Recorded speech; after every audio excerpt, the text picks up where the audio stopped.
Mertxe Aizpuru Bilduren diputatua Madrilen, kaixo, egunon daizula? Egunon. Bueno, aurrekontuen inguruan hitz egin zenuten atzo? Noski, harritzeko alitzateke hitz egitea aurrekontuei buruz, gaur egune erdigunean dagoen gaia da, eta guztien kezkak nola baite biltzen dituen gaia da, eta Pablo Iglesias presidente ordearekin hitz egitea pentsatzekoa da, aurrekontuei buruz ere hitz egin genuela eta zen norabide hartuko duten, eta hainbat gaiei buruz, noski baiet. Bueno, berehala galdetuko dizugu hitz egin zenutena eta kontatuko diguzu. Nahi duzuna, egia da ordea oraindik gero eta gehiago ikusten ari gara Madrilgo Bilduren taldea, bueno, harreman normalizatuak edo izaten beste alderdiekin, oraindik ordea entzun ditugu PP eta Voxeko ordezkariak eskuindaren artean bereziki, bueno, baliatzen dute hori PSOEri egurra emateko. Bai, horrela da, Voxek daukan, bi efektu dauzkala esango nukenik Voxek ez, alde batetik zerbait ona balin badu da, gauzak argiago esaten ditula eta guztien artean, guztien aurrean agerian geratzen dela nola estatu honetan frankismoaren egiturak oraindik hor dirauten, eta hori da nola baita esateko alde positiboa, hori agerian uzten duela, beste alde bat badu, alde txar asko ditu,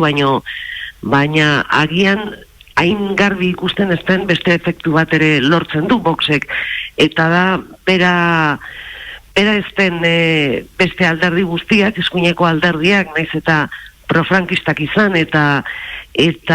plantamentuak funtsan berdinak izan edo nahiak ere berdinak izan da, guztiek estaldi egiten ditula, ez nola esateko on egiten duela bera ezten ezer, ez naiz eta ondoan egon, ez, horretan gaude eta horrela ibiliko garala, uste denbora luze bastian. Bueno, aste honetan bertan izan duzu teta-tet bat, zer horrek izan duzu Voxeko ordezkariekin, kasu honetan alderdi independentisten ilegalizazio proposamen hori eraman dutelako, gaur-gaurkoz Espainiako Kongresuan ez dago halako proposamen batek aurrera egiteko inolako gehiengorik? Bai, horrela da eta biztan geratu zen eta bagenekin horrela gertatuko zela, ez geuk ere esan genuen interbentzioan ez zala aterako, naiz eta orain dela denbora gutxi, 2017an Casadok berak ilegalizazioa planteatu zuen, ez. Orduan, hor dago eta ikusten dute segun eta nola dagoen egoera, lehen esan dudan horregatikan ez, Voxek badula, efektu hori, naiz eta eskuina guztia funtsean berdina izan, gai honen inguruan, pentsate, nola bizuritu egiten duela ere besteena, eta horren ondorioa da, Kongresuan bizi genuen, nabardura hori ez, PPek esatea ez babestea, Voxek planteatutako ilegalizazio mozio hori, legalizazioa, lege aldatzeko planteamentu hori, horrela dago. Estatu hau horrela da, eta orain ikan biztan da asko geratzen zaiola benetazko demokraziako bidean sartu alizateko. Goazen atzoko bilera horrekin, Mertxe Aizpurua, ondo joan zen bilera, Pablo Iglesias egin egindako bilera hori? Bai, baliogarria izan zen, planteamentu batzuk elkartrukatzeko, horrelako azterketa orokor bat egiteko aurrean datozen hilabete hauetan jorratuko ditugun gaiei buruz, eta behintzat norabideetan, eta Iglesiasek planteatu zituen hainbat hildotan, sintonia bat badagoela, esan genezake, eta alde horretatik, ondo dago elkartrukatze hori eta ikustea eta zuzenean hitz egitea planteamentu horietaz ez. Sintonia on hori bera espero duzu, datorren astean, Carmen Calvo lehen presidente ordearekin biltzean? Ikusiko dugu, momentu honetan Pedro Sánchezen helburua bai da banda guztietara jokatzea. Eta, tanteoak dira eta hasierako elkarrizketak dira eta bakoitzaren posizioa edo finkatzeko baliogarriak izango dira, pentsatzen dut, eta hortik ere aterako dugu aterako ditugu ondorioak, edo zein kasutan guk esan dugu eta atzo ere Pablo Iglesias pasagenio mesua hori izan zen, gure aldetik prestutasun osoa dugula, negoziaketetan inkluso parte hartzeko eta posible bada ere akordioetara iristeko, hori da gure planteamentua, baldin eta norabide honean jartzen balin badira gauzak, ez aurrekontu hauek ez dira edozein aurrekontuak, egoera oso berezian gaude, orain hartzen diren erabakiak izugarri baldintzatuko dute ere geroa, eta hori gertatuko da Europa osoan, mundu osoan pentsatzen dute orain hartzen diren erabakiak eta nola aurre egiten zaion aurrean dugun krisiari, benetan erabaki horra izango da, eta horregatik garrantzi berezia dute aurrekontu hauek. Orain hartzen diren erabakiak nahiko estrukturalak izango dira eta markatu egingo dute. Eta gure ustez, estatu honek behar duen demokraziaren pausoak emateko aukera dago eta orain izango da erabaki horra. Beraz horregatik dauka guretzako hainbeste garrantzia, eta estatuaren norabidea arlo guztietan, sozialean, politiko mailan ere, baliogarria izango da horretarako, ez norabidea ikusteko, eta guk ipar orratza oso garbia dugu, behin eta berriro esan dugu, hasieratik eraman ditugun planteamentu berberak eramaten ditugu orain ere, ze uste gutu funtseskoak direla, eta horiek pasatzen dira, politika sozialak, politika ekonomikoak, ezker aldetik eta babesa emango dutenak, jendearen gehiengoari babesa emango dioten politikak jartzeko, eta horiek ere aurrekontuetan ikusten dira, bestalde batetik presoen gaia behingoz bide honean jartzeko eta pausoak emateko, eta hoixek dira gure argudioak, eta iparrorratza gurea hori da. Arlo ekonomikoari daukionez zer elementu ari zarete mai gainean jartzen, o zer elementu jarriko dituz mai gainean Espainiako gobernuarekin, adostasun bidean edo urratsak emateko, hor bere garaian, ez dakit, lan erreformaren derogazioaren kontu hor dago, neurri zehatzak zer ari zarete pentsatzen? Oraindik ez dago ez da zirriborrorik ere. Zirriborroa ez du ikusi eta badirudi oraindik lanketa bidean dagoela eta badirudi ere nahiko lotuta ekartzeko asmoa dutela, alik eta azkarren onartu alizateko, posible balin bada. Baina zein kasutan, politika sozialetan da langilegoari babesa emango dioten neurriak, ze datorren krisi ekonomikoan naiz eta orain funtsa estruktural horiek ailituko diren Europatik, eta funtsa horiek, diru kopuru handia da, eta horrekin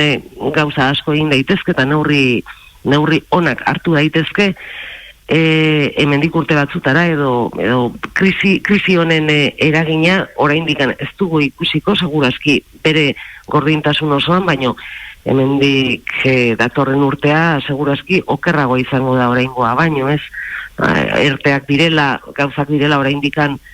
mantentzen ari da nolabait burbuja batean, eta ikusten ez ditugun hainbat egoera hor daude, pixka bate apalduta edo oraindik bere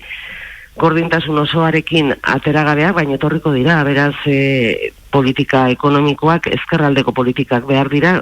nahi eta nahi ez, babesa emateko behar duenari eta beharrak izango dituenari ez, hori izango da, pixka bat funtsean planteatuko duguna eta horren baitan hartuko ditugu erabakiak. Sarrerakoan aipatzen ari ginen, ze gehiengoren nola Pedro Sánchez ari zen ikutzen, zerrinak, ze garantzi duzuentzat, ze gehiengoren arabera artikulatzen duen Sánchezek bere babesa, hasi zen presidente egin zuen gehiengo anitz hori dago batetik, orain Ciudadanosekin harreman hobetu zuela dirudi, batera edo bestera egingo duela dirudi, zer garrantzia du horrek? Izugarria, segun eta ze blokeakin egin nahi dituen aurrekontu hauek eta hartzen dituen akordioak egiten dituen, emaitza bata edo bestea izango da, edo gauzak aldatzea, eta orain dago aukera norabide honean jartzeko, eta horretarako investidura babestu zuen blokearen onespenarekin kontatzen badu, eta laguntza izan dezake, segun eta ze norabide hartzen duen, eta emaitzak desberdinak izango dira. Nahiko sinplea da, Ciudadanosekin ezinezkoak dira politika ezkerraldekoak, politika aurrerakoiak egitea, neoliberalismoaren planteamentuak eramango ditu, naiz eta oso agerian ez izan, baino hori da egingo duena eta babestuko duena, ez da jende xumea ez du babestuko, baizik eta dirua duen jendea, argi esan da, eta interes ekonomiko horiek babestuko ditu. Beraz, ezinezkoa da berak Pedro Sánchezek orain egun hauetan, behintzat mediotan, planteatzen den joera hori denekin akordioak iristea, eta horrelako planteamentuak egiten dituenean denekin akordatu behar dela, denekin ez da akordatu behar, hori ezinezkoa da, ze beti batzuk kaltetuta ateratzen dira, orduan bada garaia kaltetuak beti izan direnak berriro kaltetuak izan daitezen, ez? Hori ez bada aldatzen, eta Ciudadanosekin egiten balin badu akordioa, beste batzuekin ez du akordio hori lortuko, eta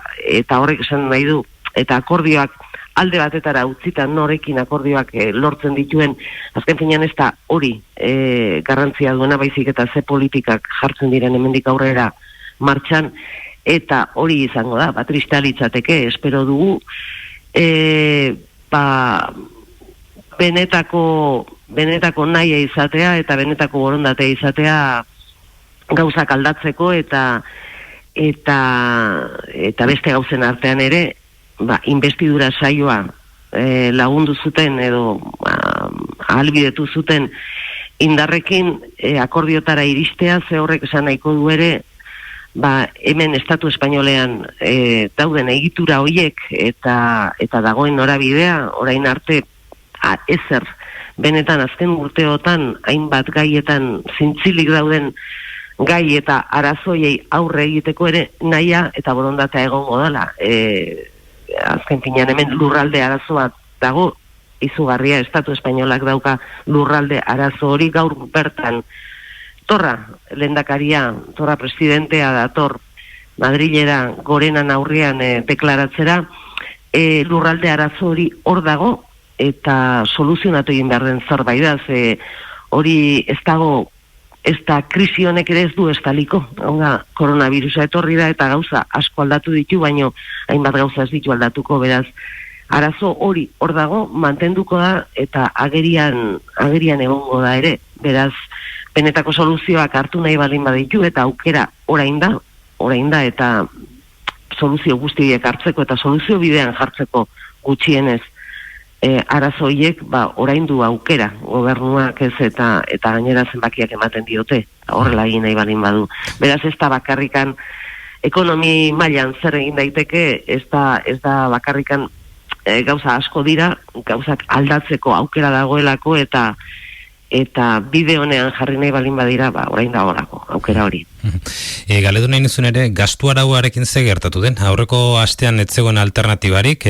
gobernuak aurkeztu zuen proposamen orain inguruan, eta bapatean gastu araua bertan behera utziko dutela iragarri dute, ze pasada tarte horretan? Politika ofizialaren gauza bitxi hauek ere ekartzen dizkigu, ez? Ezezkoa eman zioten, talde guztiok, talde gehienok eman genien ezezkoa, eta gainera nik uste oso harrigarria izan zela, ze bistakoa zen, ez zela aterako, beraz dekretu batekin joatea eta mantentzea bere horretan ezezkoa jasotzeko, politika parlamentarioan oso arraroa da, ez, behintzat ez da askotan gertatzen, eta hauxe da, ez, horlako porrota bat sumatu zuten eta sufritu zuten bere planteamendutan. Azkenean ikusi zuten, ministrak esan zuen bukatu zenean eztabaida plenoan, guk ere esan genien, dekretu horrek ez zuela balio, ez zela zuzenekoa, eta ez zula soluzioa jartzen, eta soluzioa jartzen ez dituen dekretu bat ez dala onargarria inolaz ere, ez, udaletxei ezin zaie berriro berez sama hori jarri eta gainera zen oso ez dakit, esateko baino txantaje bat izan zen planteatzen zutena dirua, udaletxek duten dirua eta beraiena direnak eta estatuak uzten ez diona gastatzen, estatuari usteak gero berriro beraiek bueltan emateko, ez? Ezankarik ez bururik ez zeukan proposamen bat zen, eta badirudi azkenian hasieran esan zuten ministra berak, haziendako ministrak esan zuen etzuela beste pausorik emango, ez zegoela beste alternatibarik, biztan da, alternatibak beti daude bilatzea da, eta, klaro, bilatu nahi ezpadezu zerbait inoiz ez dezu aurkitzen, hori zen gertatu zena, gai honekin, eta azkenian badirudi zentzumena edo gailendu egin dela, eta beste dekretu bat ere, atera duela, 3 puntuak zeuden batez ere oso komplikatuak zirenak, inork udaletxek onartzeko eta erabat kontra zijoaztenak, badirudi 3 dekretuiek kenduko dituztela eta beste dekretu bat beste neurri batzukin aurkeztuko dutela eta aste honetan iritsiko zaigu eta ikusiko dugu ia benetan balio duen zerbaitetarako edo zein kasutan hor estabilitate legea da gakoa, hori da kendu egin behar dana eta hori da zama bat zela dagoena udaletxen gainean eta hori da erabat ezabatu egin behar dena. Eta agian aurrekontuen negoziaketan atera daiteken gaietako bat izan daiteke? Edo ez galdetzen dizu? Bai, bueno, nik uste lehenago aterako dela, ez da bai da hori, egia da gastu araua laizterron hartu behar dela, aurrekontuekin hasi baino lehen, gastu arauak ere aurkeztu behar dute, ikusiko dugun zer gertatzen den hor, lege aldaketak egia da suposatzen duela tramitazio luze bat, baina egon daitezke konpromisoak aldez aurretik hartzen direnak, naiz eta jakin batzuetan gobernu espainolarekin hartzen diren konpromisoak oso zaila direla kumplitzen ez, baina bueno, bide bat dago horrere lan egiteko eta guk hasieratik planteatu ditugun gaiekin jarraituko dugu, ez gera heldituko, insistenteak izango gara gu ere. Mertxe Aizpurua, mi esker gaur naiz irreten izategatik. Ondo izan? Zuei, eskerrik asko, ondo izan.